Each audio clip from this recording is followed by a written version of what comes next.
आप तेजस्वी यादव पे इतना हार्ड क्यों बोलते हैं?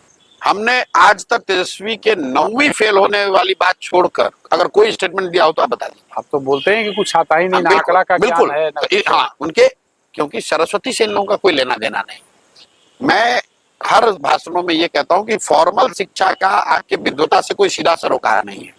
बिना पढ़ा लिखा व्यक्ति भी बहुत होशियार हो सकता है और बहुत पढ़ा लिखा व्यक्ति भी मूर्ख हो सकता है, लेकिन ऐसा इसलिए होता है कि कई बार आपकी सामाजिक या आर्थिक स्थिति ऐसी नहीं होती कि आप फॉर्मल एजुकेशन ले पाए।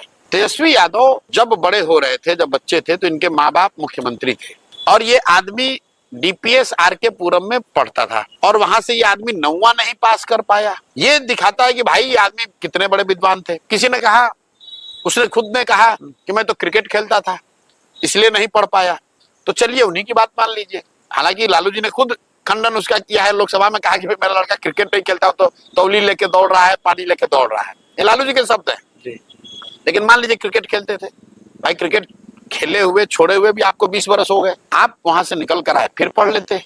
हम लोग गांव देहात में सुनते हैं, महिलाएं मिलती हैं, अपनी कहानी बताती हैं कि हमारे पिताजी थे, वहां हमको कोई पढ़ने नहीं दिया। पति के घर जब आए, बच्चे जब हमारे थोड़े बड़े हो गए, तब हमने अपना हाई स्कूल किया, तब मैट्रिक किया, तब हमने आइए किया। भैया ये शिक्षा के प्रति उस महिला का सम्मान दिखाता है। इस बात को दिखाता है कि वो महिला समझती है कि बिना सरस्वती के, बिना शिक्षा के उसका या उसके बच्चों की तरक्की नहीं हो सकती है। जब मैं कहता हूँ कि लालू तेजस्वी 9th फेल है, तो मैं ये कहता हूँ कि भाई इस आदमी को शिक्षा के प्रति इसका नजरिया क्या है। जब सुविधा थी तब नहीं पढ़े, उसके बाद भाई तुम आज पढ़ लो, आज मैट्रिक का एग्जाम पास कर दो। लालू जी के और जो बच्चे हैं सब जानते हैं, कोई मेडिकल का एग्जाम देके मेडिकल डॉक्टर नहीं बना है, सब व्यवस्था से ही मैनेज करके ही बनाए गए, लेकिन कम से कम मेडिकल का डिग्री तो लिया है। भाई तुम चोरी करके ही पास करो, कम से कम मैट्रिक पास तो करो। जब आप वो भी नहीं करते हैं तो ये दिखाता है कि शिक्षा के प्रति आपका नजरिया क्या है। आप समझते हैं कि इसका कोई वैल्यू ही नहीं है। उन्होंने एक बार विकास दर, उप मुख्यमंत्री थे तो कुछ विकास दर की बात की, तो आपने कहा कि जीडीपी का ज्ञान। नहीं भाई, वो विकास दर की, वो आदमी ने कहा कि बिहार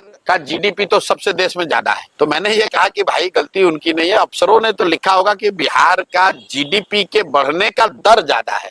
तो जीडीपी तो सबसे कम है देश में बिहार का, लेकिन जीडीपी और जीडीपी के दर का जो फर्क है वो समझने के लिए थोड़ा बुद्धि तो लगाना पड़ेगा। अभी उस आदमी ने कह दिया एलओसी और पीओके, एलओसी और लाइन ऑफ कंट्रोल और पीओके को का अंतर ही उसको नहीं समझ में आ रहा है। कह रहा है कि हम तो एलओसी को ही अंदर मिला लेंगे। तो जब आप बिल्कुल ही निरा, मतलब आपको सरस्वती से भेंटे नहीं है, तो आप तो ऐसी गलती करेंगे ही।